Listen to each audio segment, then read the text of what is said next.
All right, Dad. Okay. I am so excited to have you here. Thank you for being a part of this. And actually, you're the genesis. You and Mom are the genesis for this whole thing, for the Mark Schulein Passion Project, because I've wanted to interview you and Mom for a very long time. What's one down? I had Mom here a couple weeks ago, but Dad, Jeff Schulein, thank you so much for being here. This is super cool. An honor. An honor. Don't worry about it. Okay. We're all good. We're all good. So the goal for today, and you know a bit about this, but my goal is really to connect the dots. You've got a pretty good story. It's a long story, but it's a super impressive one. And we are truly going to start at the beginning and finish at today. And there's a bunch of stuff I want to dig into, because the beauty of these interviews are, like, I know a lot about you. I've known you for a minute. Or two. But there are always stories that come up. I'm like, hold on, what? I've never heard that one before. Or, there's certain things that I just don't know how the stories, how things happened. I want to learn more about the individuals and your history and what got you here. That's what we're all about. So let me start by saying that what's so impressive about this discussion we're going to have in the story is where you've come from. We're going to jump into that in just a moment, and what you've done with your life and how you did it is truly the American dream. I refer to that all the time. What you've done, how you've done it is unbelievable and super impressive. And, it could be in textbooks about what you've done. And so I really want to dig into that. I'm glad you're that impressed. Well, I think you'd be surprised by how many people are. And that is one of the things that I even put in my notes, like, you're incredibly humble. And I've shared this on this pod a couple of times. You're probably one of those people that can appreciate this message that was shared with me by my coach. And he says, Mark, a jar can't read its own label. What you've accomplished is unbelievable, and everybody's going to hear about it in just a moment. A lot of people that will be watching or listening to this know a lot of your story, but there's a lot of parts of it that they don't. But again, where you came from, what you've accomplished, how you've done it, and where you are today, it is absolutely the American dream, and it is what I think the majority of people strive to be able to do, and to be able to look back and know what they've accomplished and what they've provided to others along the way through business and giving back and community and engagement and all of those things, which you've done your whole life. And all of that has been an incredible learning and role modeling for all of us. So thanks. So I'll stop talking now, and I'm going to start asking you some questions. What I'd love to do is start with your parents. So my Oma, your mother, so German for grandmother, I grew up with until her passing. Whose maiden name was Roth. Roth, yes. My mom, the one missing piece, or the one overlook in my mom's interview, was she referred to as Apt. But Apt was her mother's name. Got it. She was this close, 1 degree of separation. So your mom what was her name? Where did she grow up? And tell the quick story about what her beginnings looked like. Her name was Gerda. Roth. Roth. She emigrated. Well, I guess I'm a product of the Holocaust, because they lived in Germany in a small town called Breidenbach on Herzberg. Which is where in Germany is that? A few clicks from Frankfurt. Got it. Things changed. According to my mother, they had friends all over and that sort of thing, went to school with people. But in the 30s, things started changing, and her friends would no longer talk to her because they were afraid of what would happen to them. Yeah. And their husbands or whatever. And that was a lot of the strategy. We won't get into the science, but that was definitely a lot of the strategy at that time. Right. So that made them uncomfortable. My grandfather, my mother's father, had died for Germany in World War I. Wow. Not fighting, he died of a disease, but he was in the service. And I think that may have helped them a little bit when they were ready to leave. My grandfather's grave is still there. So they emigrated. What was her life like prior to that in Germany? Good? Do you know? Well, I think her sisters went off to work, but my mother was the oldest, so she worked at home. They had a little store in front that was like a garage, except they didn't have cars. Yeah, got it. Yeah. And my mother, I think, ran that, so that when they emigrated, my aunts, whatever, got repatriation from Germany, monthly payments. Really? My mother never did, because she never had an official job. Oh, interesting. Hold on. So your mother ran a retail store. Of sorts. Of sorts. We never talked about it. But if they're selling to the public, it's retail, right? Right. In the 1920s, 1920s, 1930s. Yeah. All right. Well, now I have an understanding of where retail comes from in our family lineage. So I grew up with her sister, Kate, my Aunt Kata. And my Aunt Ilsa was back. Oh, and Ilsa, that's right. You Okay. met her. Absolutely. Okay. That's right. Okay. And so life changed for them in the 30s and they were able to emigrate. And you think they had maybe because of... They were able to sell their house for great discount, but they were able to get cash. And they couldn't leave Germany with cash. So the girls each bought good dishes and silverware, although the silverware is silver plate. We still have that at the Yes, house, we at do. your house. When we hardly use it. Well, it's very pretty, though. But it's not sterling. Yeah. And I think my mother smuggled a couple of diamonds in the hem of her coat. Wow. Because they couldn't take any money I mean, out. that's the amazing thing. So the Jews were basically forced out of the country if they were lucky enough to get out with nothing. Couldn't take anything. I think my mother's younger sister and mother, who I think came last, I could have this a little convoluted, went first class, by sea, because they had to spend the money Oh, wow. that was left. That was the end of it. Wow. Okay, and so they come across to where? New York, around 35. And did they have, how did it work? Did they have sponsors? Did they have family here? Sponsors, family, like sisters of my grandmother, I think. Got it. And they moved, but they didn't have any connection in the States at that time. The family was all in New York. Oh, they already were? Yeah. How did... The sponsors have to be in the U.S. And they have to, but those sponsors were actually family. So Yes. okay. Yeah. So they had emigrated sometime earlier. Yeah. Okay, I was unaware of that. So she came into a family unit, or at least Sort to of. some degree, but some connection, some resource Right. in New York. And they settle where in New York? Washington Heights. And is that the same area that you grew up? Yeah, it's exactly where I grew up. Okay, so where Washington Heights is what? What's the... 170th and Haven, you could say 170th and Broadway is a block and a half away. Got it. And so let's pivot into both Oma and you and the family at that time. What was it like growing up in New York? I felt like a New Yorker. I was in a German Jewish neighborhood, so there were no issues based on religion. I went to Hebrew school, which I hated.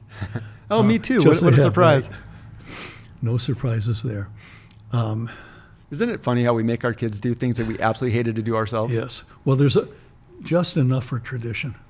No more. Yes. And that's an interesting distinction, because growing up, I would say that we were very culturally Jewish, but I don't think anybody really loved going to temple very often. But not particularly observant. Correct.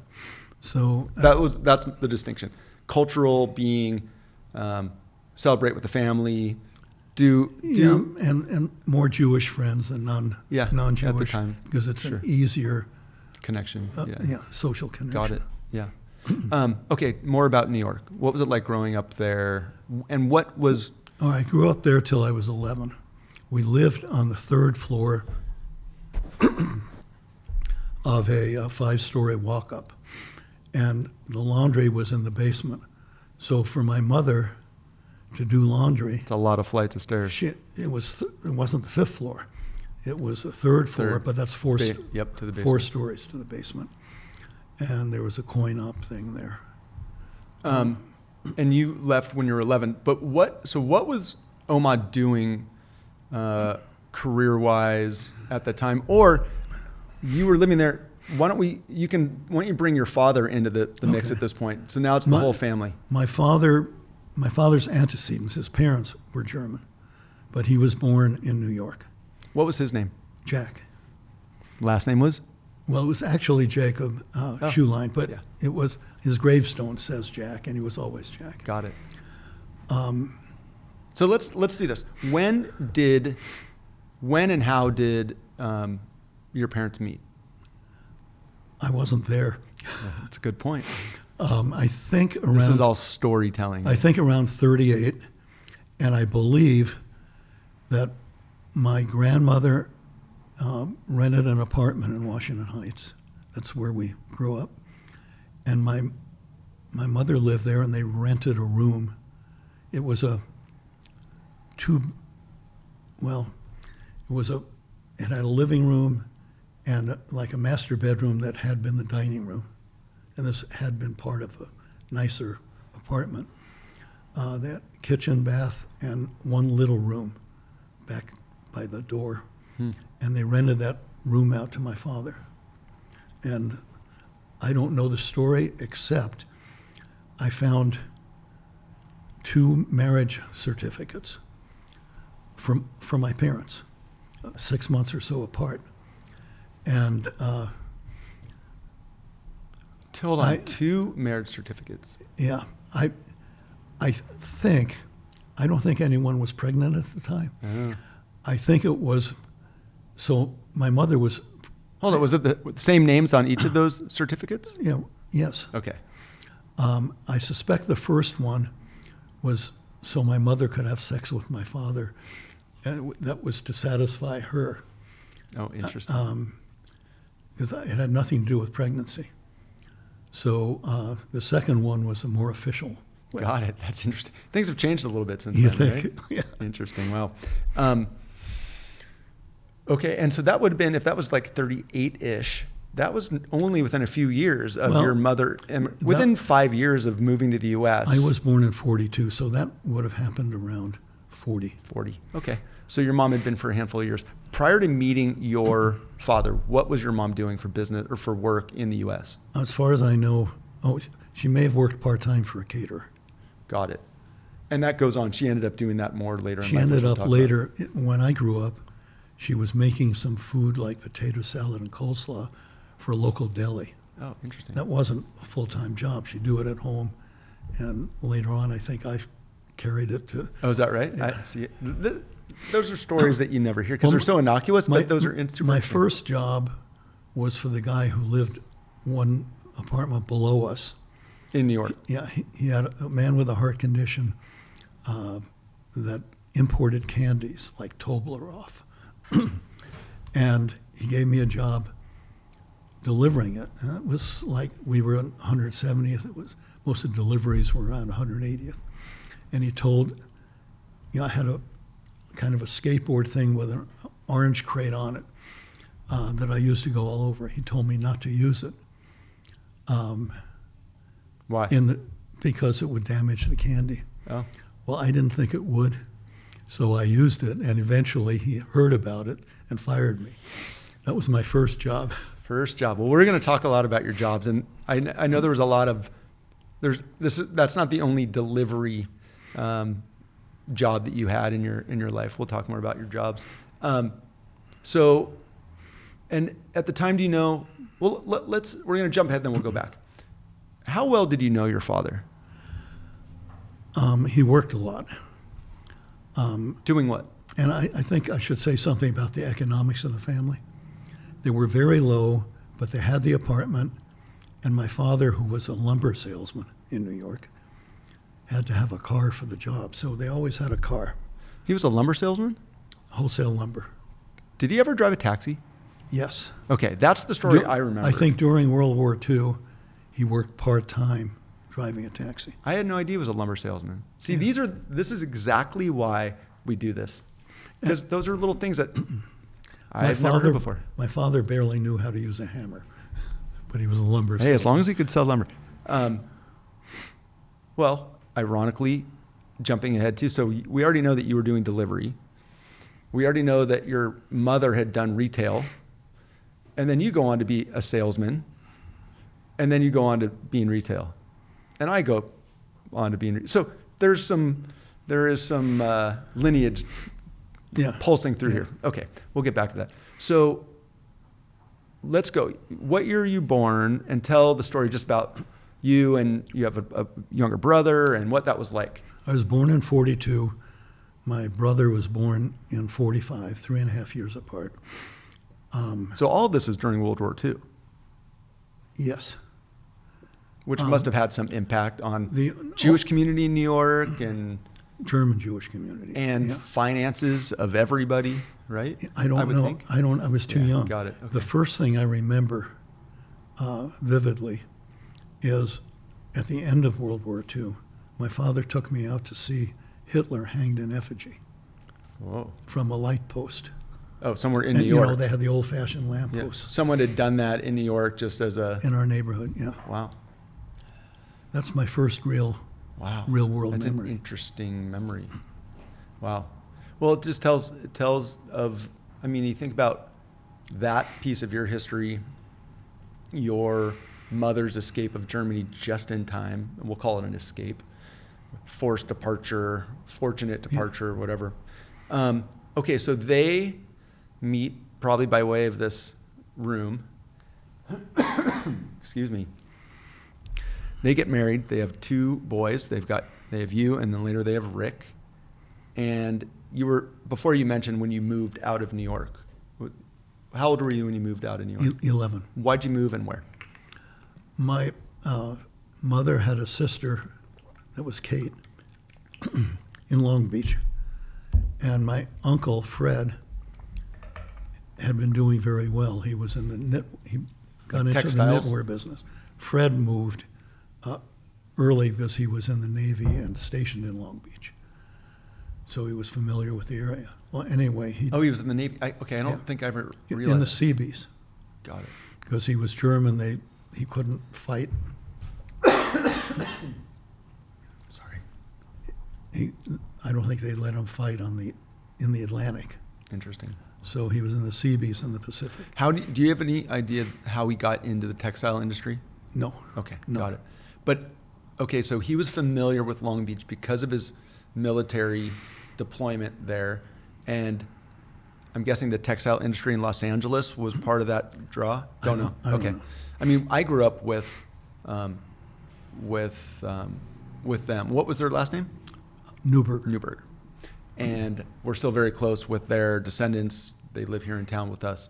I have fond memories of them, but he was also a big hitter. Like he was having success, and he went on in real estate to do some really interesting things.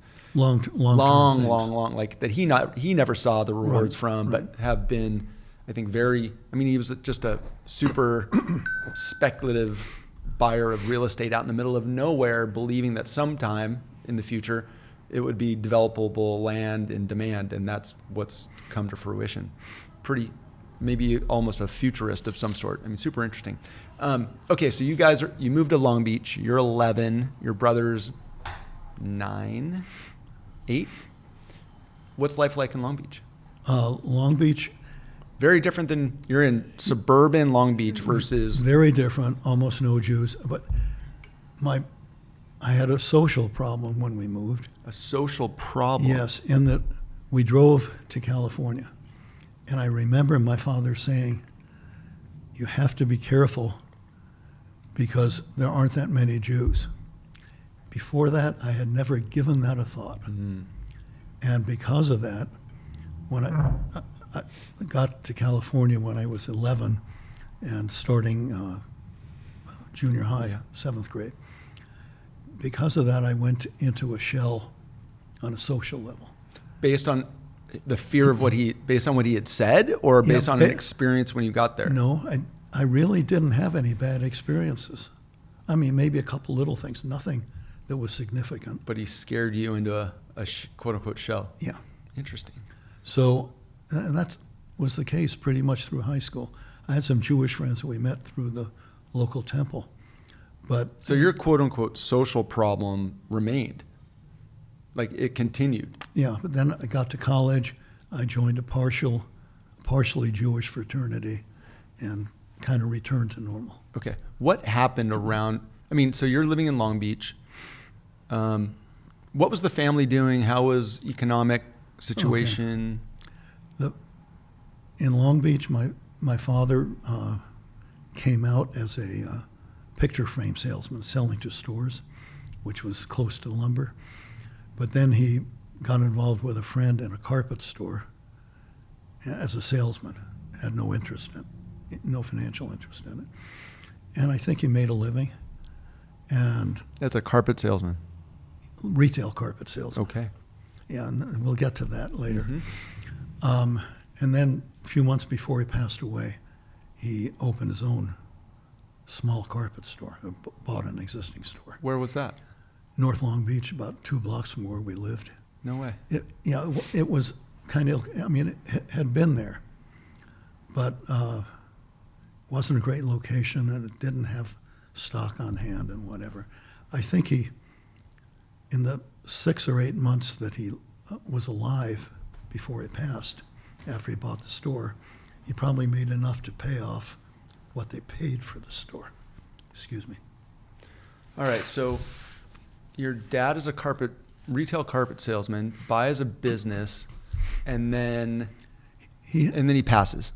He had told me at one point that the money in carpeting is in wholesale.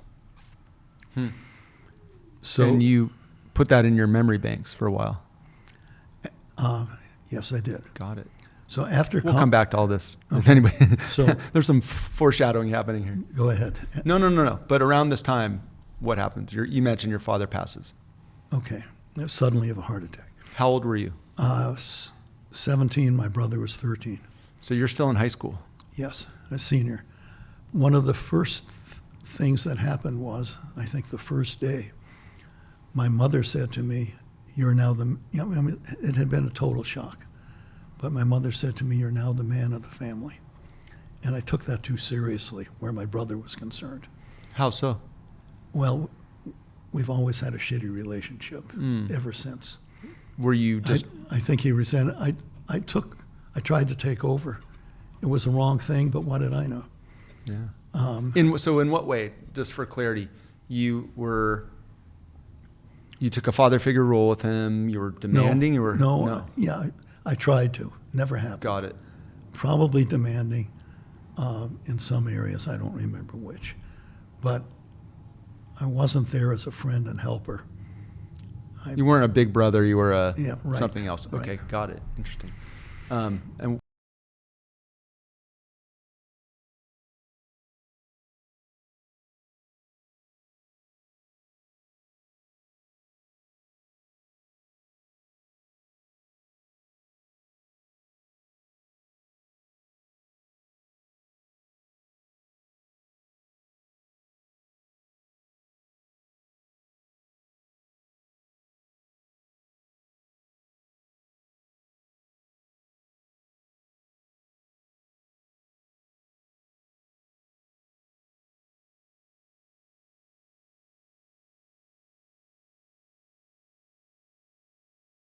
Caterer that made herself known at the local temples, and she did reasonably well.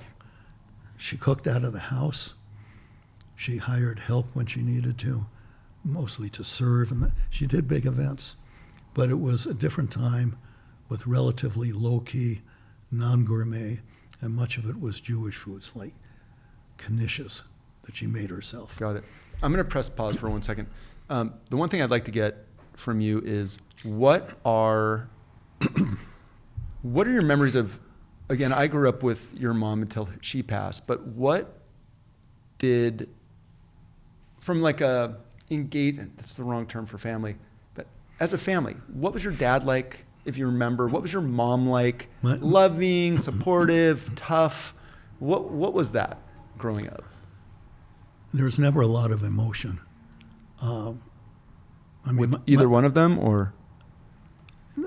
probably not. There was some. It wasn't negative. My father worked all the time, like I said. My mother was German, which makes it, non-effusive. Not touchy-feely. Yeah, right. I think my parents did the best they could. And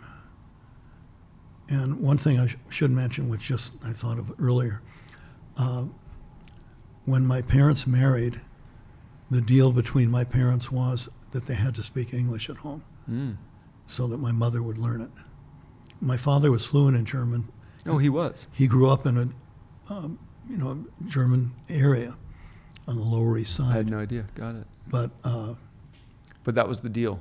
yeah, I mean, he was born in New York, and he was very smart, kind of self-educated, past high school. He went through high school. So Was he? I'm going to focus on your dad for a second. What do you remember him physically? Was he a healthy guy, an unhealthy guy? He was reasonably healthy. He was probably 5'8", and I don't know how much he weighed. I would guess 240. Oh, so okay. And smoked incessantly, Got it. and died of a heart attack at 53. And that, At 53, and I'm 54, and I think I even remember you saying that once, and this would have been, it was a tough year. yeah, I can only imagine. But I remember you saying when you turned 53, you're like, well, I've beat my dad, or something, or when you turned 54. Yeah. So, you've done a good job of moving well past that. But I can only imagine how tough it must have been to lose your dad at 17 And I think it was harder for my brother at 13. Yeah. So he worked a lot, and mom wasn't super effusive. Is that kind Not of? effusive, but she was there. She was a good mom. She worked hard around the house and did all that, and probably didn't make me do enough because she used to complain about what I didn't do. That hasn't changed. Your mom likes the fact that I've done well, and she does all the work. Well, call it a partnership.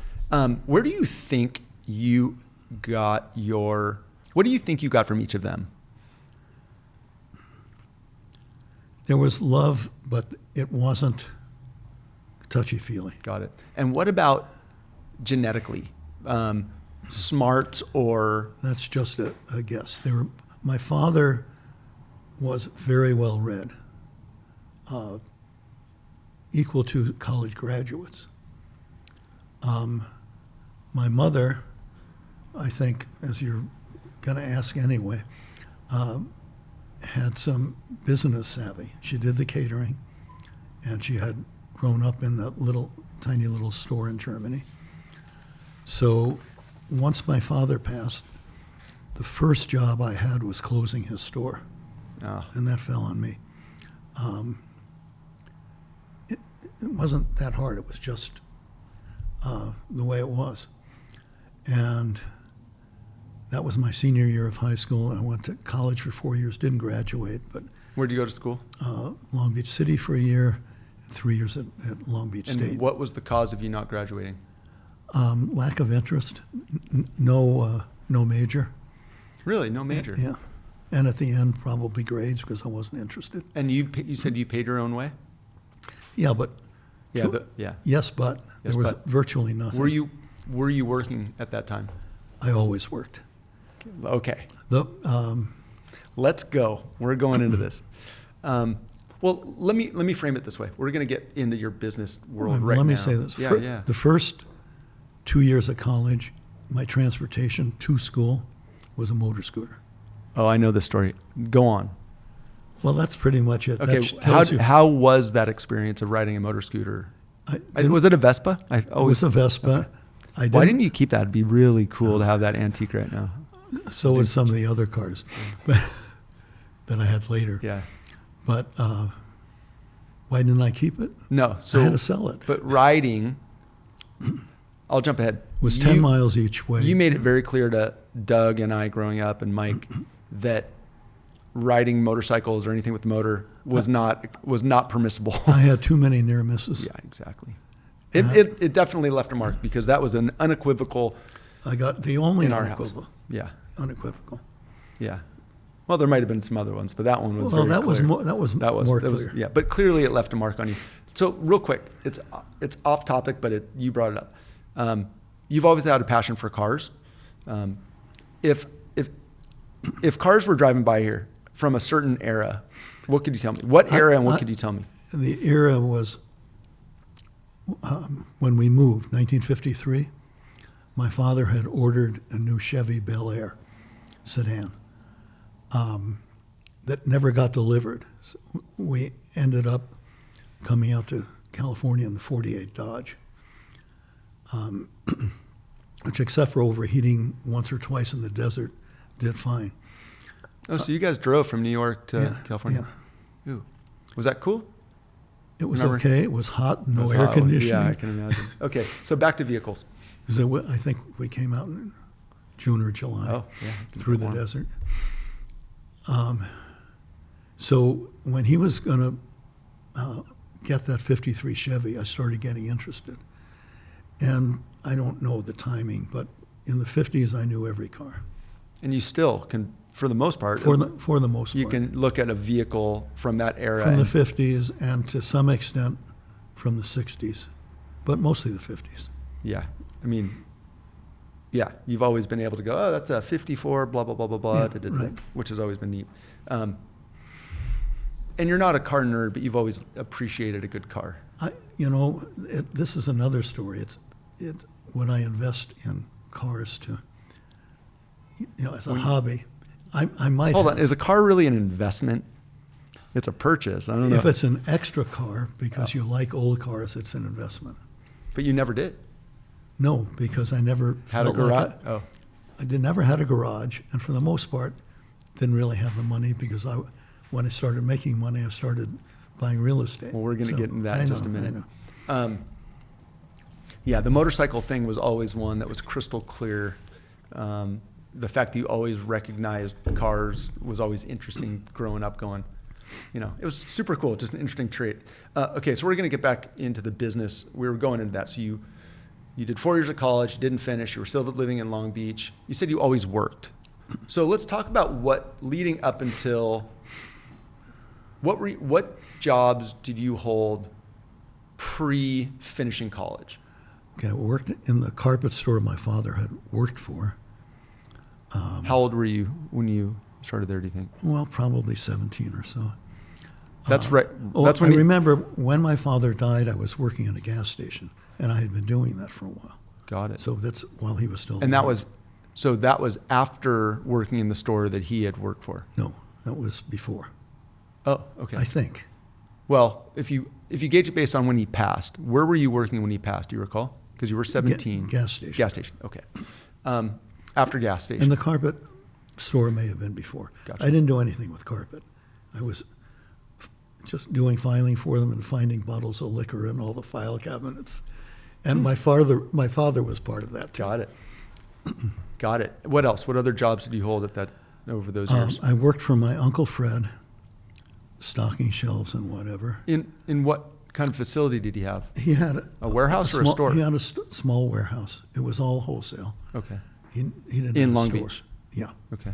And it was a decent job. He was a fair boss, although I made a faux pas a year or two later in front of my aunt that he was a slave driver, which was never intentional. That Didn't go over well? it didn't go over well. Got And it. it shouldn't have. It was just an immature Comment. thing. Gotcha. And it wasn't meant to be factual. I've done that a few times in my Yeah, life. we all have. Okay, so after working for Uncle Fred,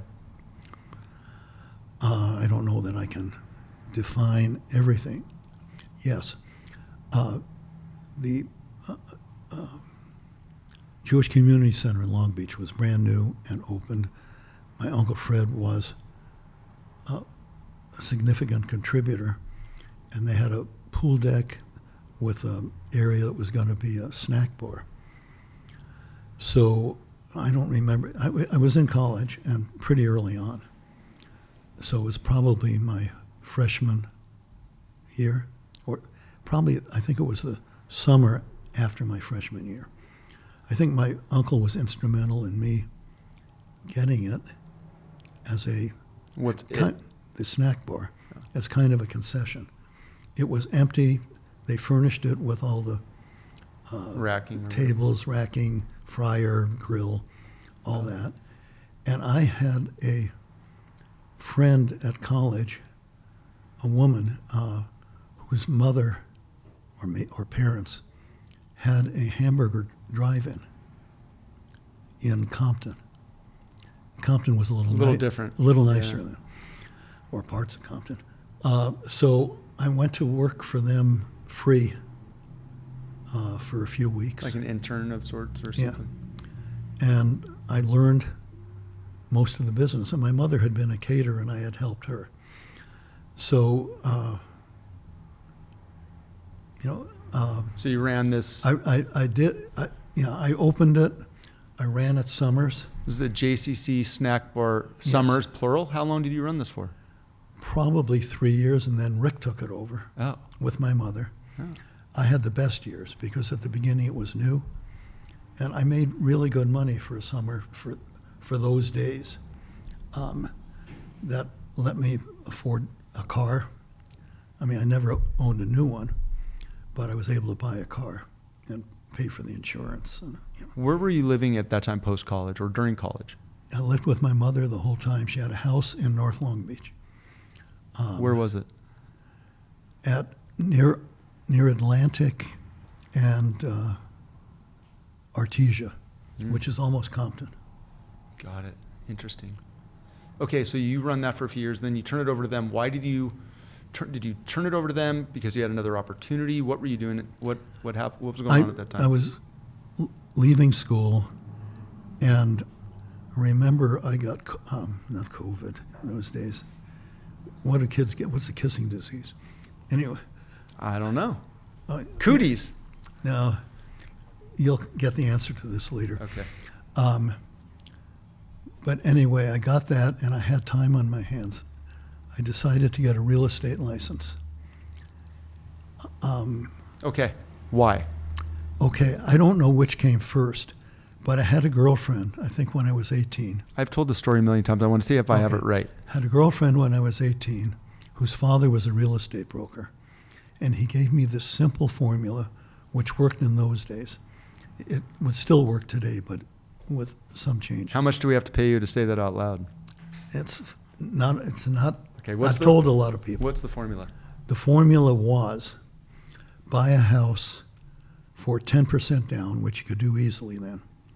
Rent it out and break even, which you could do easily then, or you could do then. Keep it for 5 years. So, and it should go up 5% a year. So if it goes up 5% a year, which is 25%, and you put 10% into it, you make 25% less the cost of selling. So you basically double your money. So it's putting as little down as you can, And having a source of income, and then leveraging the appreciation that was happening at the time. Yes. Right? Right. Got it. The income was pretty much break even, but keeping it for a few years worked really well. Do you want to jump to Newport Beach? No. Okay. No. But we'll get there, I promise.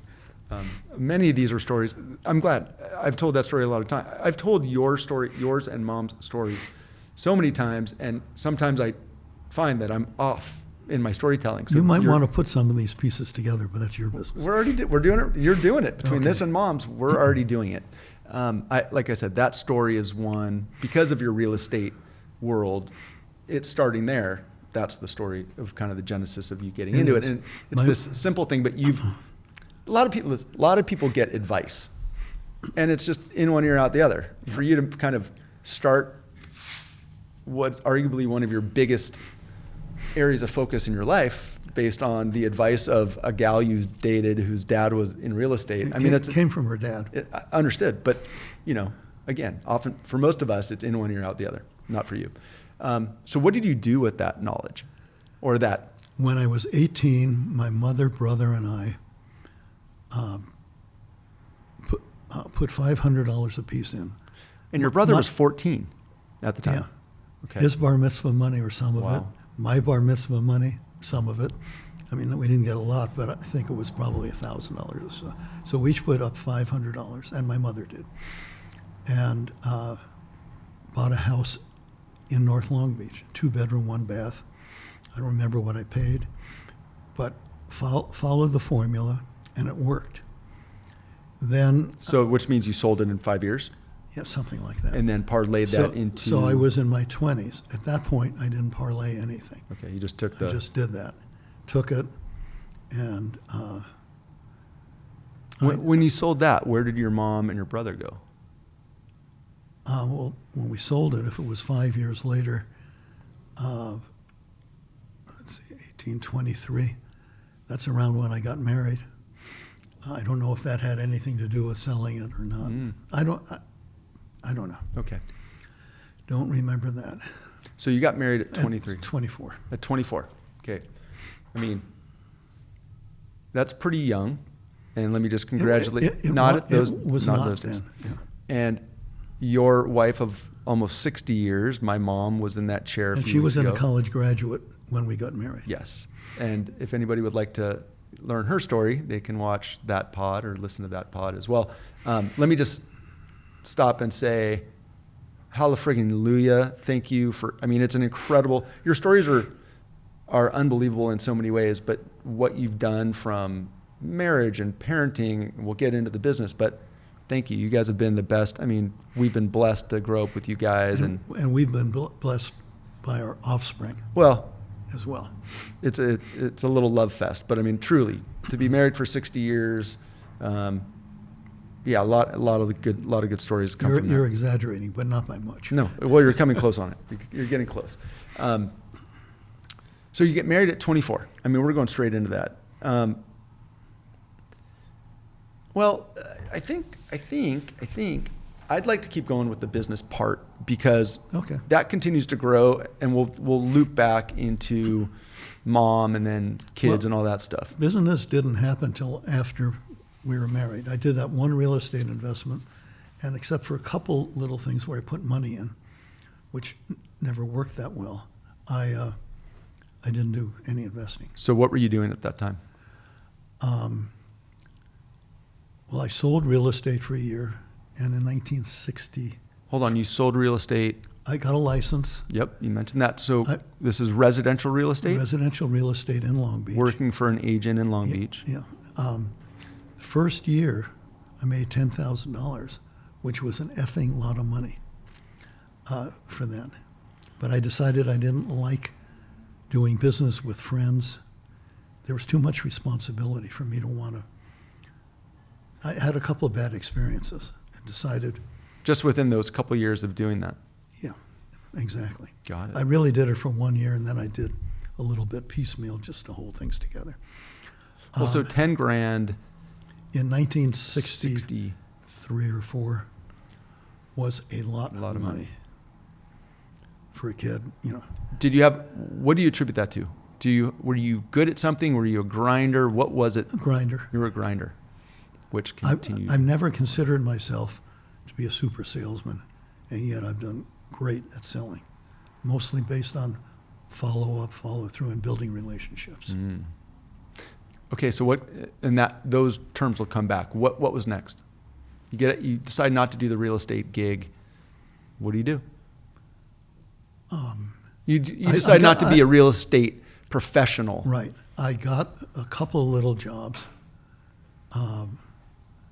that offered a little, or at least one, that had possible potential, but it didn't work. I was working for a girlfriend's parents in the machinery business, used machinery. Anyway. Hold on. I'm going to ask you a question. I'm going to insert another one in here. And I think it's an important one in that, did you have a goal? Did you have a vision? Did you aspire to something, whether it be... Consciously, no.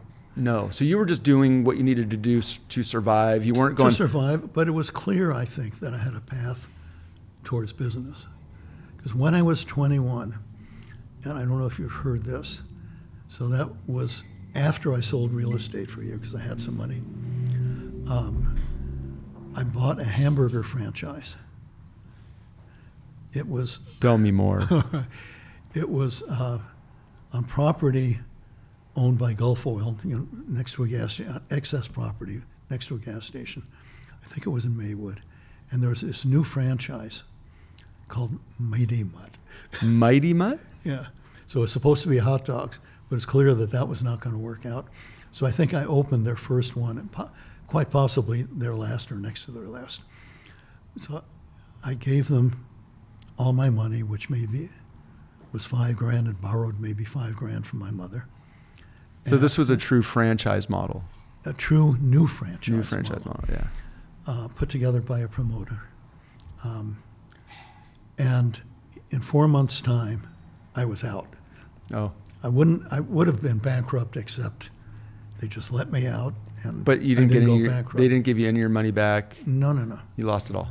Yeah. And within the next year or so, I think it was the next year that I sold real estate, and I paid my mother back. For the loan I think for that's Mighty the way it Mutt. worked. Yes. Got it. Half of it was mine, half of it was hers. I think it was $5,000, and I paid her back out of my real estate earnings. Got it. Okay.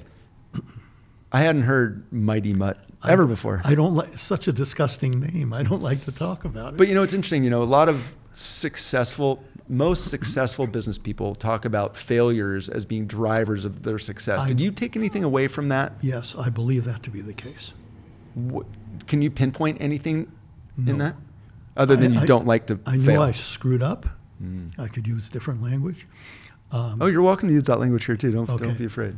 I knew I screwed up in making the decision, but I learned a lot. What'd you learn?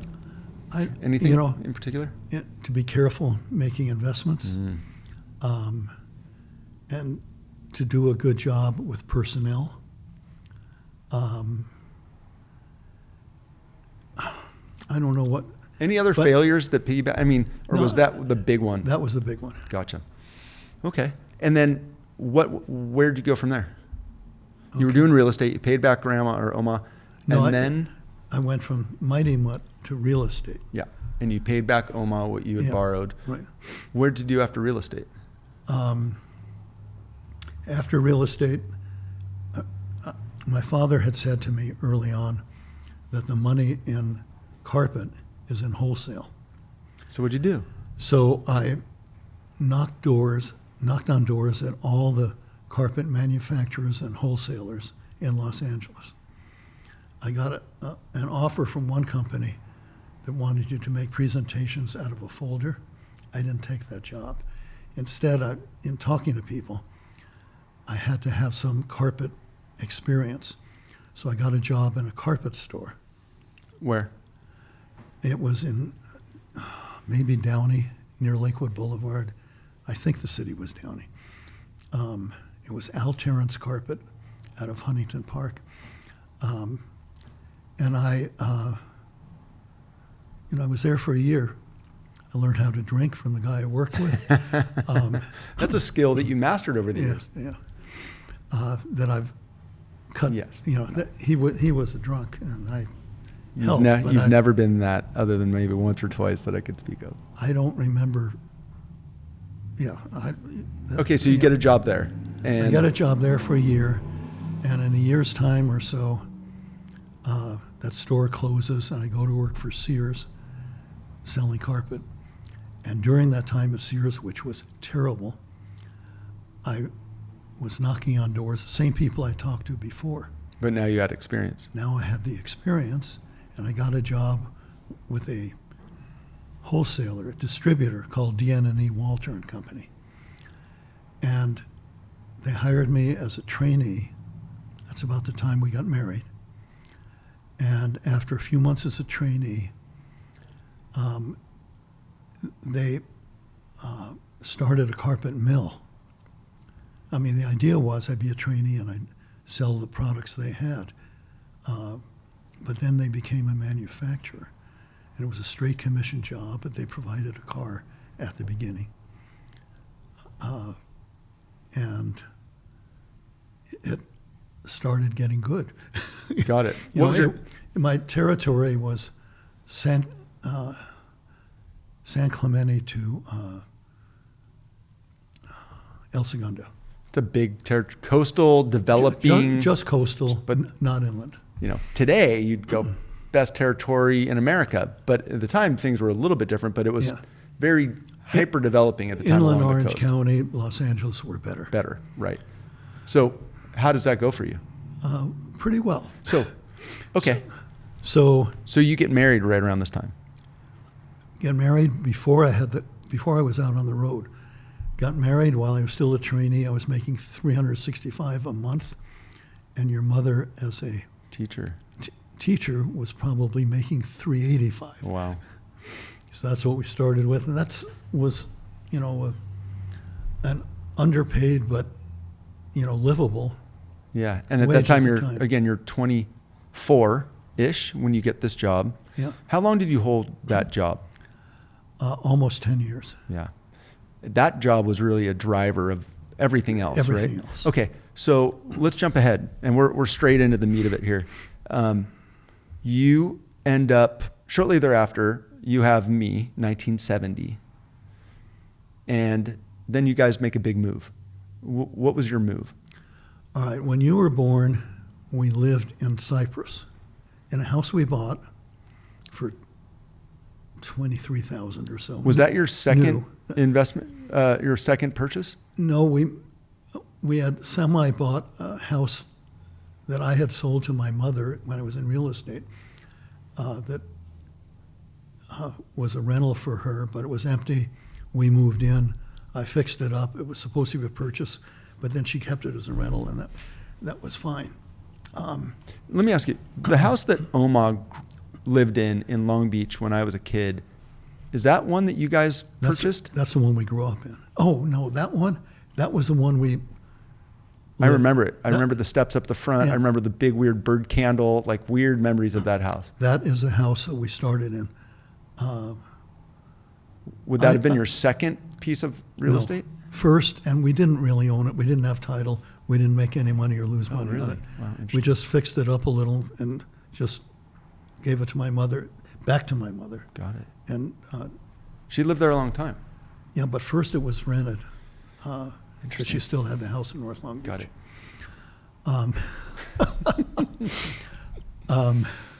Quirks. Keep it a little farther away from. Yes, sir.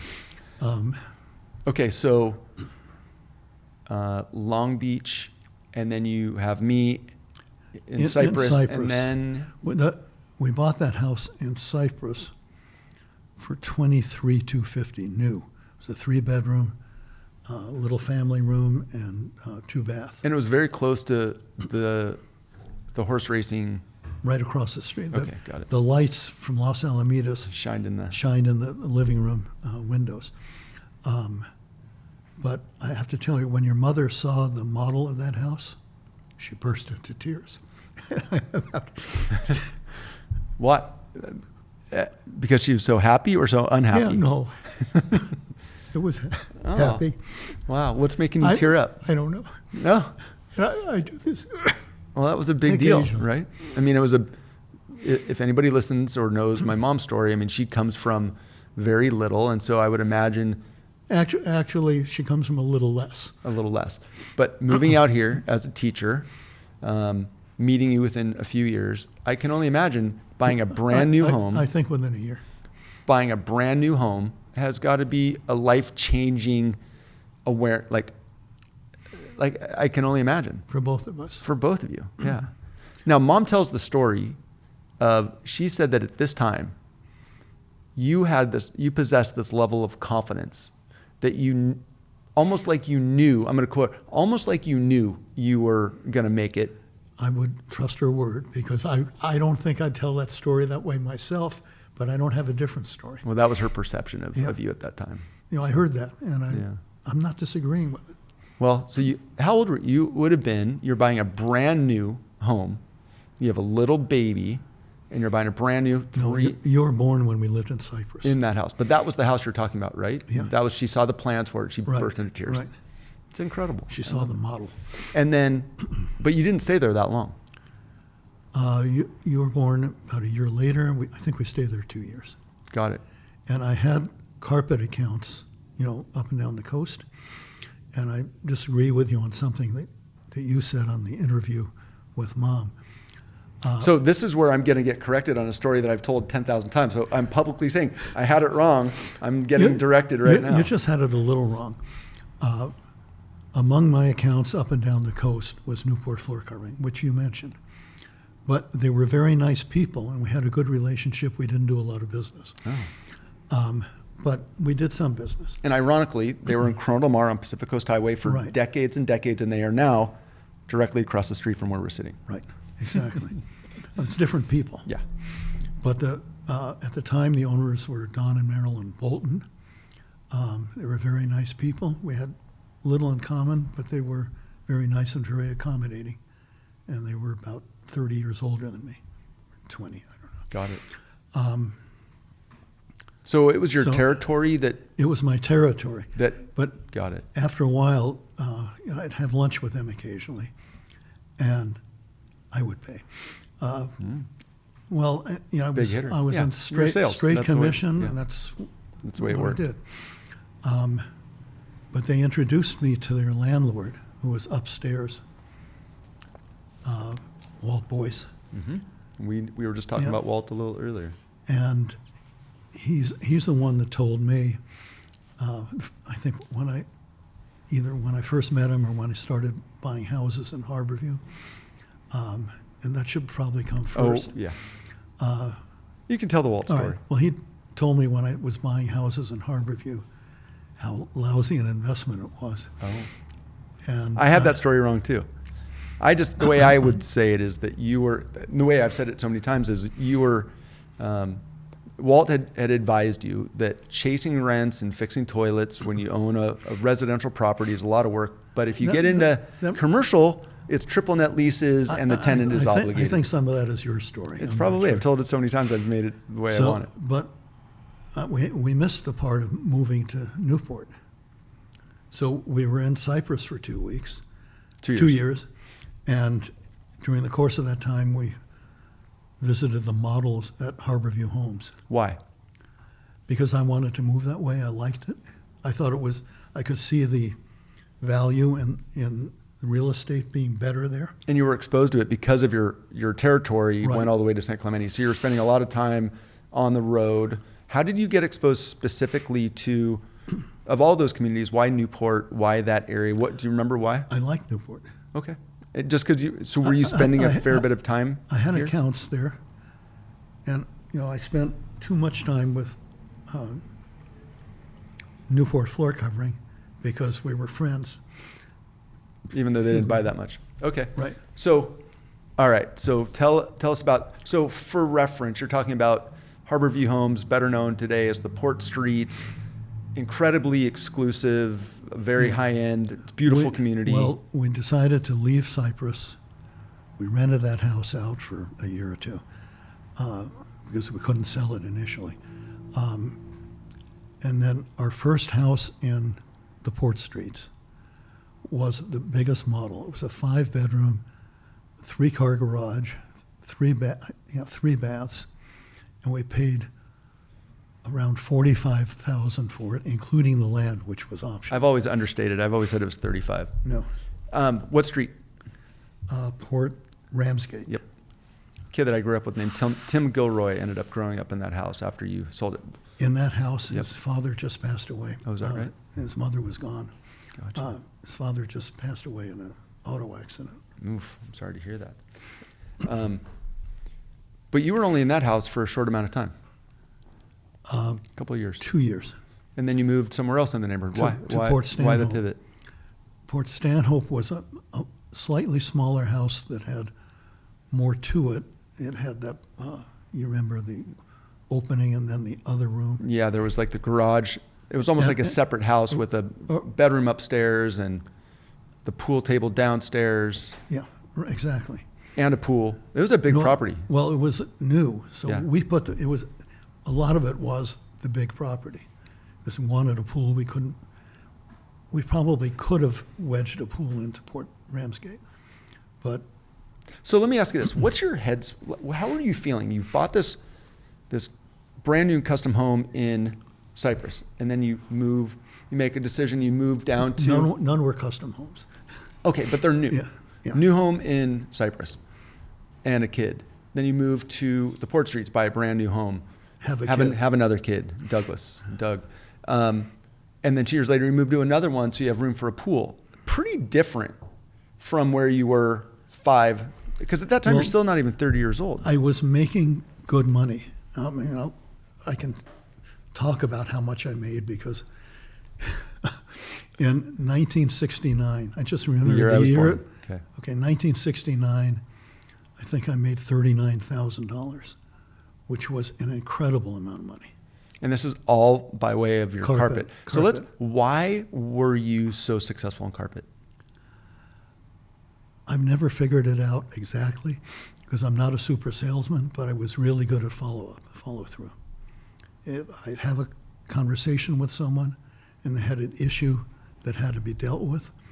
I'd be on the phone either then or the next morning from home, figuring out where the carpet was, what was going wrong, and meeting people at Walters that could do some good, and I was able to. Got it. So you might not have been like the most, I don't know, schmoozy, charismatic, but you were definitely a very good operator. I'm not effusive. But you were a good operator. Yeah. And you were responsive, and that's more than half of it. So I absolutely got it. agree. And so you continue on in that. What happens next? Let's see. I may have bought a house. I think I did buy a house after we moved into Port Ramsgate. I think I bought Another one on that street. another one on another street, but in Harborview Homes. I thought it was on that street. No. Okay. Yes, I bought Oh, so a house on that street. Let's jump in. That was later. How many homes did you end up with? And it's not super important, but you ended up buying. At some point, including a couple of partnerships, which I don't do anymore. 9. You had 9 in there. See, that's twice what I thought. Well, Did you follow the same? Maybe 7 if you want to count. Did you follow the same advice from your very first one? Yeah, they were 10% down, 5-year turn. Initially, they were 10% down. I didn't buy all new ones. I bought a lot of resales. And then you were a landlord. And did you manage those all yourself? I did. I replaced toilets. I replaced water heaters. That's the story I remember telling. I remember chasing rents and fixing toilets with you on the weekends, although I doubt I did much. I didn't have to do. I could have Called someone. yeah, but So you were handy. I was handy. Interesting. What happens next? And it's not because my father was a lumber salesman. No, I know. So hold on. So you are still selling carpet and you're buying real estate. Are you using all of it? Are you saving? Or are you committed to buying real estate? Committed to buying real estate, but never operating without a little bit of backup. Got it. You've kind of followed that your whole, that has not ever changed. Yeah, We were talking about that today. no. It's still the same. I'm conservative, sort of. Sort of, yeah. I've talked to many people over the years that wish they had done what I did, but didn't have the guts. Okay, I'm going to quote, and it is, you basically just said it, but I have a very good friend whose father is your age, and he used to say, Mark, the difference between my dad and your dad is that my dad talked about it and your dad did it when it came to real estate. Listen, everybody always talks about, if we could have bought over so-and-so 5 years ago, if I would have kept that house instead, but you generally can't do it. You did it. You figured out a way to do it. Got to give a lot of credit to that woman's dad that you dated before mom, right? I don't know where the credit belongs. No, the credit belongs with you, buddy. Certainly, he deserves credit for that because I wouldn't have bought that first house. But he could have told a lot of people that same thing, and He probably did. And you were the one that acted on it, and that recipe worked really, really well for you. Yep. Doesn't happen without. Again, this is what people will figure out. You're a friggin' smart, hardworking guy, and you always have been, and that's where this all started. And I never thought I was as smart as you think I am, but anyway. The proof is in the pudding. So you don't own any secondary residences anymore. So what did you do with all that stuff? Well, a couple over commercial, but Yeah. that's all. But you pivoted at some point from, and I don't know what Okay. came first. No, I do. Let's talk about why you started selling those off and what you were doing with that. I probably had some, I don't know if I had the savings or not, but after talking to Walt, the Walt boys, who I'd visit with occasionally too, because he was involved in real estate, although just commercial. And his And- office was upstairs from the Newport carpet, Newport Florida. At some point, I decided to try the commercial. And I bought the building in Corona Del Mar. It's 2345. It was a medical building. Was that your first? I thought Laguna Beach was your first. No. Not even close. Really? 2345 was my first. Not Forest. No. Gosh, see, I have my That story. came a lot later. I have my stories so Well, off. See, I'm getting my story correct. That's why you're doing this. Yes, sir. All right. So I bought that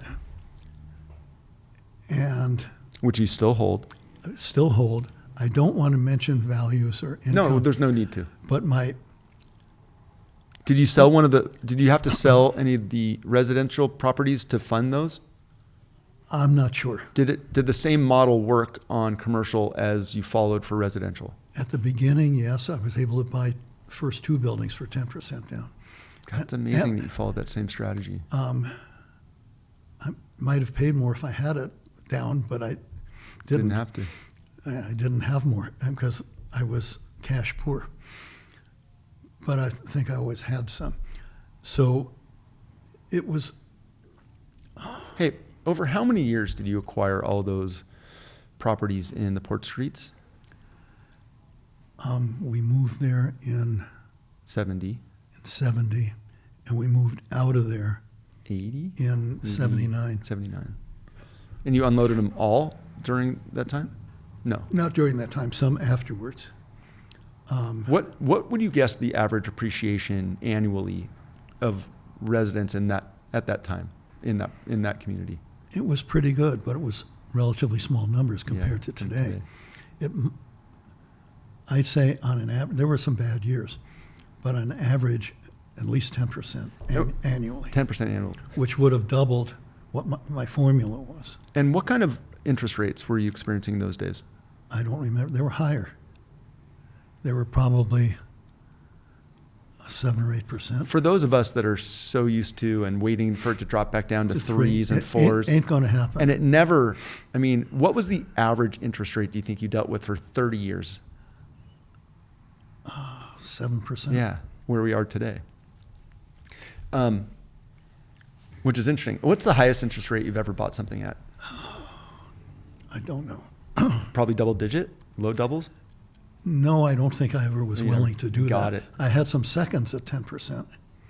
Mostly at that point, my mother had saved some more money, so I borrowed from her on seconds, and I'd pay her 10% even if I could get it for a little less. She's so smart.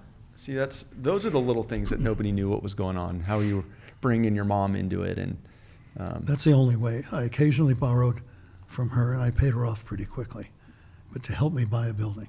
that's super cool. And I paid her more than. Got it.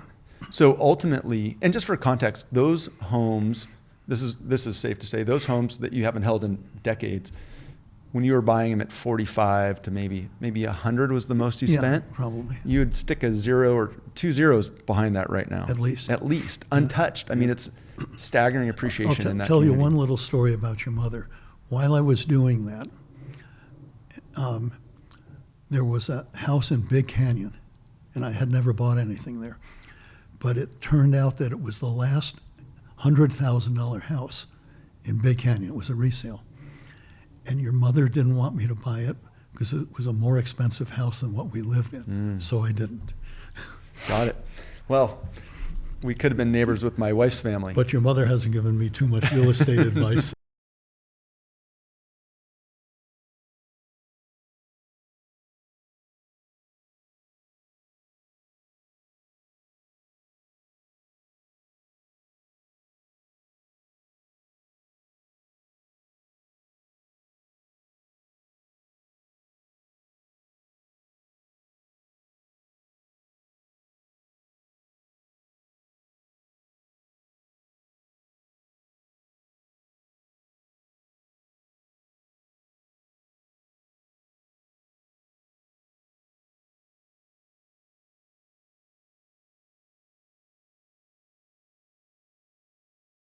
you were just going to be a business. landlord. Yep. No, I was still working in carpet, but I wasn't. No, but for that property, you were just No, looking, yeah, as you said, as for a an tenant. investment.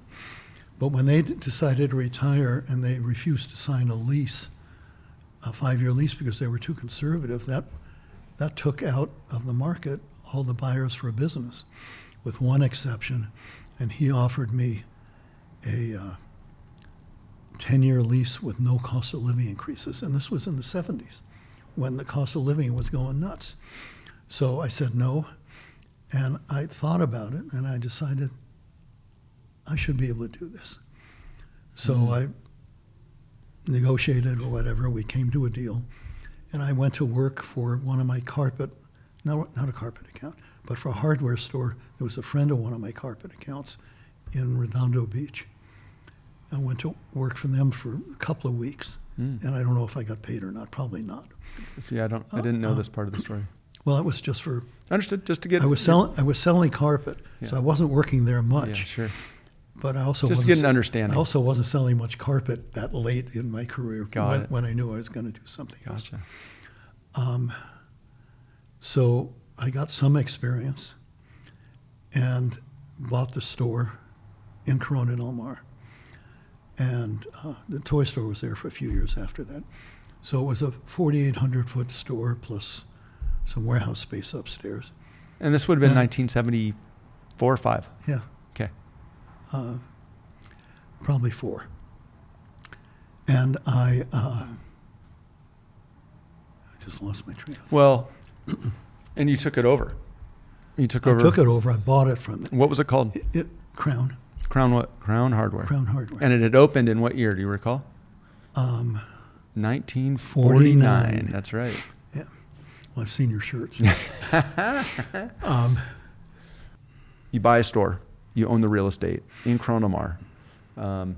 This is before the days of Home Depot and Lowe's, and certainly before Amazon. So little communities all over the U.S. were peppered with little mom and pop stores. And I recall that this store was pretty junky when you bought it, or when you took possession of the store. I don't know that it was junky, but it was underperforming. Got it. And so what did you do? Well, I didn't know anything about retail. So other than the fact that I called on carpet retailers, which is not the same. The store was a True Value store at the time. I looked around, and within a year, I had put in 6 or 7 foot fixtures. Because You're talking height. Yep. Yeah, the fixtures that were in there were like 4.2 or 4. Yeah, for anybody that's 4.5 thinking feet. about retail, think of grocery stores, fixtures are 7 or 8 feet tall. What they were in there, they were 4 feet tall, so shoulder height. Yeah, so you could see shoplifters. Yeah. But As- also as if hyper reduces the amount of inventory you can put in a building. Hyper reduces it. So what did you So do? no one in the industry that I was aware of was putting in higher fixtures, but I figured it's Corona Del Mar, rents are high per square foot. I mean, they weren't high, but per square foot, they were high compared to other markets. So I figured we have to go up. I talked to the Hardware Association, which at the time sold fixtures, and was advised by them not to do it, because nobody else was doing it, and I did it. And Which is also, I think, representative of how you've looked at a lot of things in your business career, right? Like you kind of go with your gut, and it typically works. typically, not always, but typically. Yeah. So, Business was good thereafter? well, it did 365,000 the first year, and I don't know the figures exactly, but I think by year 3 I was doing $1 million. It's a pretty good, pretty good lift, right? Yeah. Yeah. And then, and I'm going to help kind of tell the story. Then you start getting phone calls from other folks. Okay, I think it was year 2 that I did $1 million, and Clint Hoos, who owned Ryan, Ryan Hardware, which is RION, half a mile from where we're sitting down the same street right here. 17th and Irvine. Yep. Decided he wanted to retire, and he heard about me and called me. Long story short, I bought it and did more or less the same thing it was a better store, I think. Yeah. But I did more or less the same thing. And we've reinvested Tons. numerous times since then, Yeah. and expanded. Same with the hardware store in Chronomar. Expanded, Right. expanded here numerous times. And then you get a third phone call. From Imperial Hardware in the Imperial Valley, who had owned a store at Newport and a store in Long Beach. Well, Long Beach they had to close because of redevelopment or urban development. And then they decided they didn't need one in Long Beach, so they... Or in Newport? In Newport. So they called me. And about that. And the thing that's amazing, that store, those 3 stores still exist. Well, It was in a different location. a different location. But yeah. a mile down the same road. Right. But you have 3 stores within 3 miles, And and, they- you lived right in the middle of all 3, more or less. And they all Did well. did well and improved. And you own the real estate on 1, lease Yeah. 2. It would probably have been better Fine. off Sitting with those 3. just sitting with those 3, and life would have been easy. Except that you're, That's not who I that's am. not who you are. And I've gotten that grow gene from you. And real estate continued. So you told me at one Well, point. I think I put real estate on hold for a while. after I bought the hardware store building and the hardware store. I don't think I did anything for a handful of years, maybe as much as 5. Got it. But after some amount of time, you started trying to find, ideally, real estate that you could put a hardware store in, or a hardware store that you could also buy the real estate. So at one point, I think you told me, I might get the quote wrong, you can correct me, that each year you wanted to buy something commercial. And if it was... No. For every hardware store that I rented, Oh, that's I the quote. wanted to buy a piece of property on my own. So some diversity and... Yeah, because, I would have bought the hardware stores if I could have, but most of them were in big centers like Westcliff, owned by the Irvine Company, couldn't begin to afford to buy it. Sure. So I don't know exactly when I decided that, but I decided that every time we opened a hardware store, I would try to buy a commercial property. It's such a smart strategy, and you've done it really well.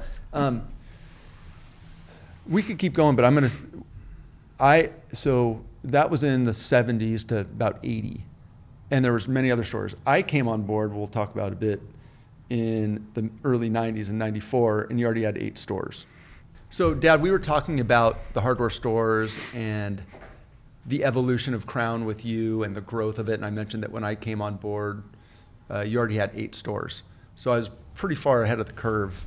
I would say that you were definitely the entrepreneur that, as you said, started with 1, added new fixtures, doubled almost tripled the revenue in the first couple of years, added more stores, and I got to come on in a very different capacity. But for those that don't know, we worked together. I came online in 1994, a couple years post-college.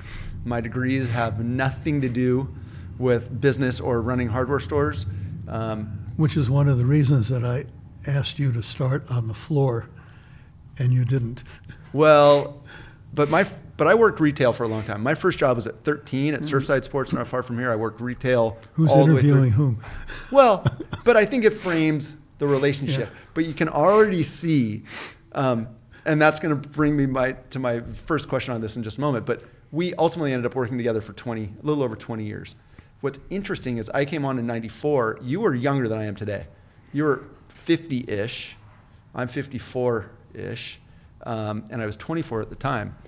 And, what we don't talk about here is during college, or prior to college, during high school, what was I like during high school? You know where this is going. Well, it's important because you still took me on. You were one tough kid. Yeah. And I apologize still for those You fears. apologize almost every time you see me. And you're a good kid, but you were really tough. Yeah. And yet, a few years later, after, you guys paid my college for 2 degrees, and granted, our relationship got better after I moved out and after I started to do well in college. But for me to come on board, which was never a discussion that we had, was never even, I thought that anybody had that we would want to do it. The first I knew about that is when you said, "Dad, you better be sitting down."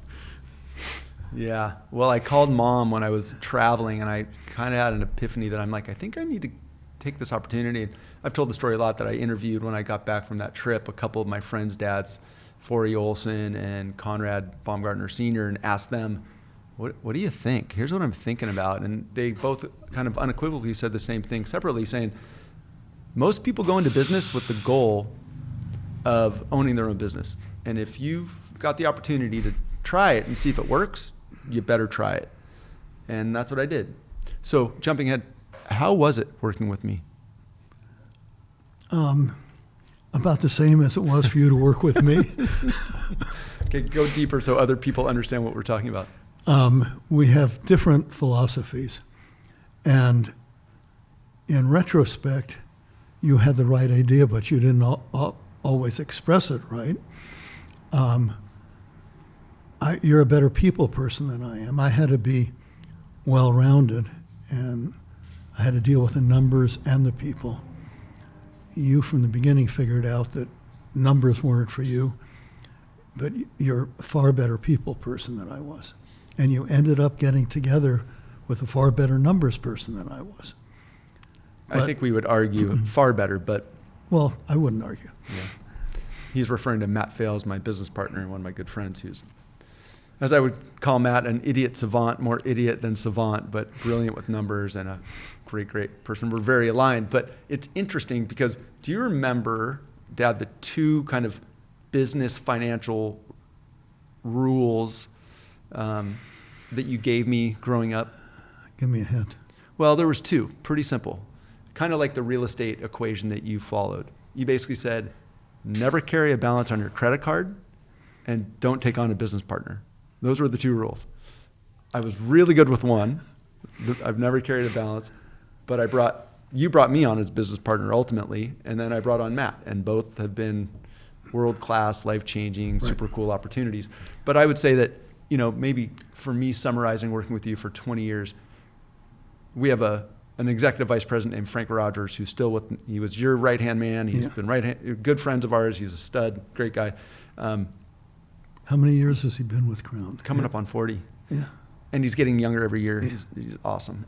But Frank played middleman quite a bit. He was very skilled at understanding how to navigate you and manage me, because you and I went nose to nose quite a few times over a lot of years, because you were the entrepreneur, it was your business, and I was the snot-nosed kid that thought I knew something.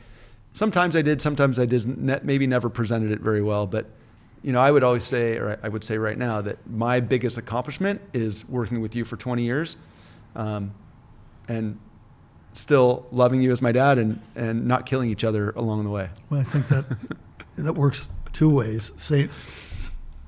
It's expressed well. Yeah, it wasn't always easy, for sure, right? No.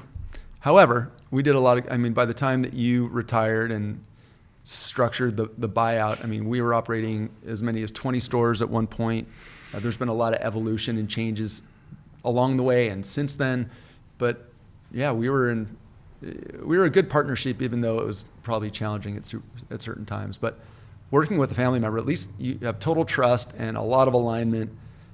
But I would always say there were certain times I'd go in your office and I feel like you were looking at a 12-year-old across the desk. And yeah, it was hard. I don't think I was, but I think it was a matter of philosophies. Yeah. So, well, here we are, and we made it. So that's good. It's really good. I think that, in all through this, I would say that for me, a lot of, and I talk about this with my kids, like osmosis is a powerful thing. A lot of what I hope my kids get is just from watching how I operate, whether it be from how I interact with my wife, how I manage myself in the world, how I look at health and fitness, all those things. And from role modeling perspective, I think that's probably the most important area, is that osmosis. It's that lead by example. And you and Mom have always done an incredible job of that, whether it be in business or in community. You've done a lot of stuff over the years. You and Mom have always been very involved. And I give your mom more credit. Okay, talk about that. She's the one that's really worked in the community. I did for a short time, but for 3 years I was president of Jewish Federation in Orange County. And it wasn't a great 3 years. I remember asking you a question about why you did that. I think someone needed to do it. I think that's really the answer. Go deeper. What do you mean? Well, I was on the board, and I think I don't know if we fired the executive director or he left. I think he may have been fired. In any event, they found a retired executive director that was well respected. And for some stupid reason, he said he wouldn't. I had known him years and years before when I was a kid, but he said he'd only come on if I became president. That's how it happened. Why do you think that was his position? Probably because he thought he could do things his own way, and I wouldn't know any better. And to some extent, he was right. Oh, that's different. That's a different strategy than I expected the answer to be. Yeah. It was another one of those lessons. What was that lesson? That lesson was, if you're going to be involved in something, you have to take a leadership role and really be a leader. I was the president, but I didn't follow instructions, but I allowed myself to be manipulated. Oh, interesting. Well, let's talk about leadership. Obviously, you ran a big company, or our company. You also served on Ace Hardware's board of directors. Right. How was that experience? It was good. It was really a learning experience. The first executive director there, that was there for maybe 2 years, a year maybe, when I was there, tried to intimidate me when I came on, and did to some extent, but that didn't take too long. But that was his style. I think changes started, I wasn't in charge, but I think I helped a lot of change. Like our meetings went over weekends. It was fine for people living in Chicago, which the staff was. Wasn't fine for living in California. Sure. And then we got a better executive. You helped bring about change. Is that kind of the I think so. the gist? I think that's a lot of what you've done across. I mean, if you look back at how you did things and the impact of you, and you can give credit to Mom, but a lot of what you've done is supporting organizations, whether it be financially, leadership-wise, or in a lot of ways, you've always taken a leadership role. Mom has too. And I think, again, from an osmosis perspective, I think that's why you see, or I think for me personally, a lot of what I do and how I live my life is because of what I learned from you guys. And it, again, Matt and I are trying to replicate what you've done with the stores we've been acquiring and the real estate. Matt always says, so again, Matt Fales, my business partner, who spends a lot of time with you, is almost like your fourth son. We're just trying to learn from you and continue the strategy, because if you look back, like, success leaves clues. You look back at what you've done, it's worked pretty stinking well, and we're just trying to, find those pearls and follow that strategy. And I will say, your partner kind of leaves it up to me after you've made a decision. I don't know if that's, I always agree with him because he's such a thinker and numbers person. But if I totally disagreed, I don't know what the response would be. Well, we take it to heart for sure. But let me ask you this. You, many times, and even earlier today we were talking about it, you'll say, you know what, I need to stop. I don't want to buy anything else, or we shouldn't grow. You guys shouldn't add more stores. What tends to happen then? You do it. You do it too. I think your answer is, what you're saying there is, be cautious. But if something really good comes along, we're going to friggin' do it. Right? Yeah. And You've done that, and I've done that. Yes. Again, osmosis is pretty powerful. We're really following the Jeff Schulein playbook on a lot of this. This is going to take me into more of some Q&A for you. Just kind of, we were very tactical. Should be easier. I don't know. We'll see. Outside of business and the successes that you've had, how do you look at your life? I look at it as pretty well lived. I I think family comes first. And I have every reason to feel good about what we've accomplished. Business is interesting, and I think it's a great story. And I don't know that I can give you all the answers about why I got into it and all that.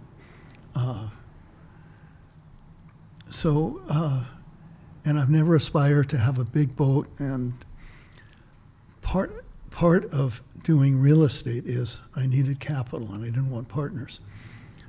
So I've never allowed myself to spend a ton because that would be investment capital.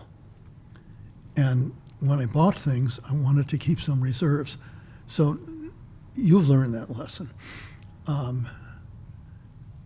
That's a lot of how things have come about in who we are as a family, how we handle money, that we don't live a more ostentatious lifestyle. Hallelujah. I mean, we live nicely. For sure. Listen, I've said it all the time.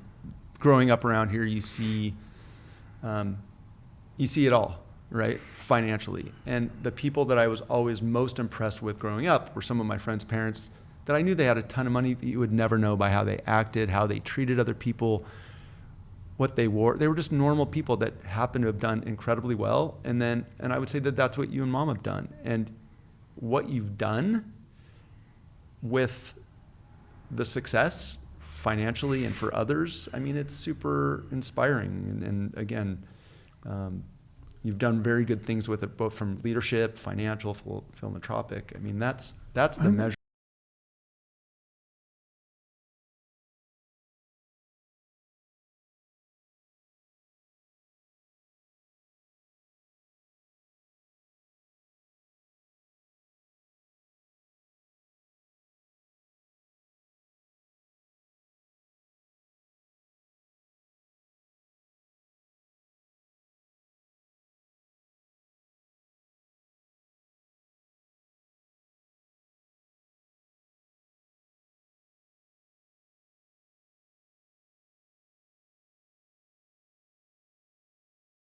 Mother worked many more hours. I don't know, some of it he may have spent in a bar. Gotcha. But I think that's how I perceive it. Well, for me, I know that we grew up because of your hard work and success and everything that you were doing. I would say that Doug and Mike and I grew up, I always say it this way, like rounding second, using a baseball analogy, rounding second base. Like we hit the ball, or the ball was hit, not we, but you guys hit the ball. We're rounding second on the way somewhere. And I would always equally say that you and Mom were both kind of born on home plate with a bat on the ground, and pick up the bat and see what you can do with it. So I just want to give you gigantic kudos for what you've created and how you've done it, because I'm fortunate enough to live just a couple miles from you, a couple miles from where we grew up, in a very, very cool, beautiful place. And I'm in the business that you purchased and started. And so just a lot has been set in motion by you and Mom. And a lot of us have, watched that and benefited from that. So thank you. This is where you and I differ quite a bit. Like I say, in a lot of ways, I fall off the Mom tree from like the way, like Mom and I have a lot of similarities. You and I I definitely have picked up, I'd like to think, some of my strong business traits from you. But from like a passion perspective, like do you have, like, it's not your natural, this is not a question that comes naturally applied to you, but is there anything in your life that you're passionate about? Not a lot. And I think it comes from my upbringing. It is what it is. And I haven't analyzed it that closely. I used to get passionate about new cars. What was your first, like, I made it, or success car? It was, a car. Well, the first one was probably a Fiat 128 Spider. The yellow one. Yeah. Convertible. Because it was just an extra car. that, I mean, the cars I drove were always decent cars, like a Toronado, I don't know what that is. Oldsmobile front-wheel drive, like an Eldorado. Got it. Not familiar. I used that to schlep carpet samples, and where other people were using station wagons. So, I mean... Got it. Yeah. Never over the top. I think the nicest car I recall, like, there was a period of time you had Corvettes, you had a Porsche Right. or two over time. You're driving a Tesla now. Like, yeah. Got it. Just interesting. Hobbies. This is another one, kind of like, what about hobbies? What hobbies? This is the question. Why do you think that is? When I was a kid, I did stamps and other odds and ends. I think it's just me. I never went with stamps. I never did it right. I collected some, but I never really seriously investigated how to do it right, what to do. I've always kind of gone with things where I figured it out on my own. And I couldn't, you can't do that in all areas. Yeah, got it. So I guess it's real estate and the hardware business. That's kind of the way, I mean, Yeah. and family and Yeah. you're quite a chef, and I know you like to do, I mean, you and Mom have always been the center of like the Schulein Workman family universe and entertaining. I mean, you guys are both very good at that. I know you'll defer to Mom and say that's really Mom, but it takes two to tango. And I think soon Mom will defer to Maybe some of her offspring. Maybe. Let me ask you, big question. What are you most proud of? My family. Yeah. In what way? You're all decent people. You're good people. And what more can one expect? Yeah. Osmosis. Thank you for leading by example. Is there anything that pisses you off? Nothing comes to mind. I'm sure there is. There was a time we just said, yeah, you. Well, I mean, those are transient things. I thought I had an answer. There's politics, but What about your body right now? Does that piss you off? I'm almost 82, and I've had trouble with my legs. I just figured this morning, for walking, not distances, for close to 20 years. Really? That long? Yeah. I've had to use one of those. You had to bend over and stretch and. Well, yeah, and I've used one of those canes with a seat that flips down. Many, many years ago, if we'd visit museums or something like that on a trip. Got it. I think what bugs me now is trips for me. Your mom can still travel, and I don't know if she will without me, and I can't. Yeah. I You were can't do big much. travelers forever, Yeah. right? When I framed what pisses you off, I thought you might throw, yeah, my body's pissing me off these Well, days. yeah, you're right, but I didn't think of it in those terms. Got it. Let me ask you this question about your body. How many knees do you have?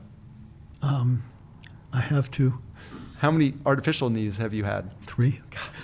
That's just bad luck right there. You just had to phrase the question Yes, right. I know. I'm not very good at that. Would you change anything? I haven't given it any serious thought. Yeah, I think I would. My years rowing, I think I should have listened to you. And So you used to row for, how long do you think you rowed for here in the Bay in Newport? close to 20 years. Really, that long? Close. You used to kayak and row. The last time I kayaked was when I was 60, went 12 miles with Doug. A whale sounded between us. And that night, I couldn't walk. I mean, that got better. That was just a back issue. Yeah. But what I regret, because it's affected my life, is both rowing and kayaking not having better form. It sounds so simple. I enjoyed them both immensely. They kept me really healthy, I think, for a long time. But I think they've screwed up Overuse, injuries, my or back. overuse without I mean, good my technique? shoulders I can deal with from rowing wrong. My back, which may have been kayaking, less so. Well, a lot, I look at your skinny legs, and then I look in the Skinny mirror, and I'm legs. like, I see my future right in front of me. Yeah, but it's when you do things athletically, you do them right. I didn't. Well, that's arguable, but I appreciate that. Then why did you give me lessons? Or tell me how to do it? Well, I tried. I did my best.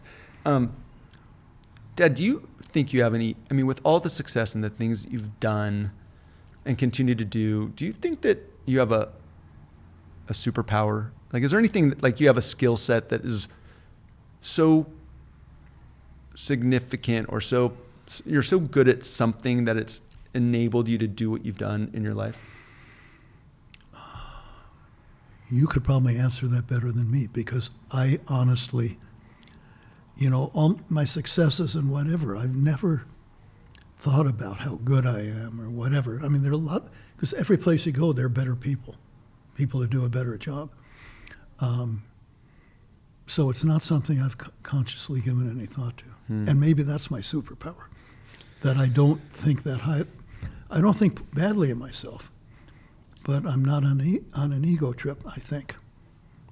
No, I don't think anybody would ever accuse you of being on an ego trip at all. If anything, I would say you may not recognize your impact in a lot of ways. I think you're probably right, And from what you say.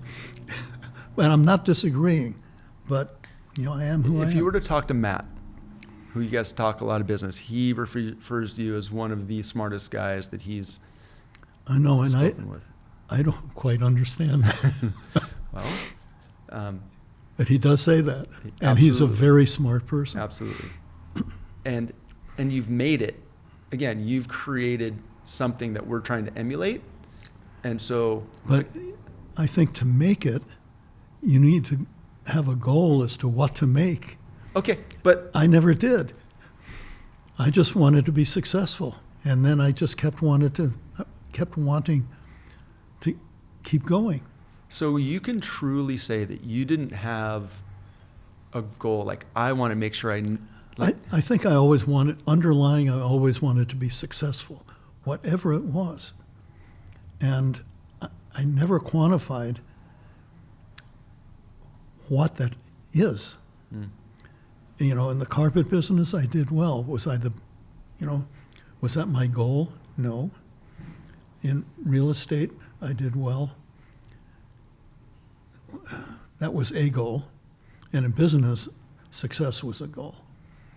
But I didn't, I did business and real estate at the same time. I didn't have specific goals. Got it. Except success. Mm-hmm. Well, if you're a baseball player from the batting average, you're batting pretty high averages there between if you measure yourself based on the things you've talked about, business, real estate, family. Don't use a baseball metaphor. I know.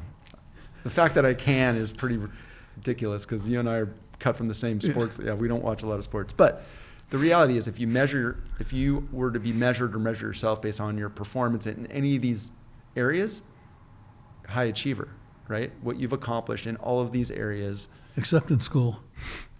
Okay, but what do you mean? What about? I went to college for 4 years. I don't have a degree. Does Elon Musk? How important is that? It's not, but you're saying whatever. Got it. And it took me years to figure out that it wasn't that important. Interesting. Because that was another place where everyone told me I was wrong. Probably like the real estate at the beginning. How do you feel in reflection of all the people that told you you're wrong or don't do this or do that, and you didn't listen to them, and you have I don't remember any of them. Got it. So you don't really... It's not important. So you're not measuring yourself against you're not gauging yourself against anybody else. No. There were times you would say, I'm the poorest guy in my neighborhood. Well, yeah. And that may be true or not. I don't know for a fact, but I wouldn't be at all surprised. Got it. That doesn't say I'm poor. Not at all. Not at all. You had said I might have a better perspective on your superpower, and I said, I think if anything, the impact that you have in most things that you do, same things: business, family, community, philanthropy, the impact that you've had is probably a superpower. I don't know if that's really like a power, like, but the impact that you have is material across everything that you do. And I think that's, that leaves a big mark. I appreciate that. Let me ask you this. If I had a magic wand, you could do anything with it. One wish, silly question, but you could do anything with it. What would you do? Today I would say walk. Mm. If you could walk, what would your walk, what would you do? We'd be traveling. Traveling. So maybe that's the answer. Yeah, got it. I think that's a good one. I think you've probably already answered it in a bunch of different ways, but is there a legacy that you want to leave behind or hope you leave behind, or? I think I'm very happy with the human legacy that we've left behind. Monetary is not important. You, your brothers, you're all really good people. You've got good families, good kids. What else is there? I don't know. That's a good answer. Well, listen, I just want to tell you how grateful I am for you and Mom and for what you've done and how you've done it and what you continue to do, how you've led, and just all the impact, here we are, impact again, you've had across our family. And you said, that's the legacy you want to leave? Well, I can tell you that is certainly the case, that you have done so. And we're so lucky to live close by and be able to hang out and see you on a regular basis and have you super involved with the grandkids, my kids, Doug's kids. Mike's kids are a little further afield, but and a little older. But I'm super grateful again that we got the chance to do this. Like, this truly is my passion project. I am too. It's something, a regret that didn't happen with my mother. Doug started, but you couldn't do this the same way then. No, but we were able to capture some of your mom's story on here, and that will continue on. And we'll probably have to come back for chapter 2 and 3. So fine. Until then, listen, Dad, thank you. I love you so much. Thanks for everything. Super awesome. Thank you.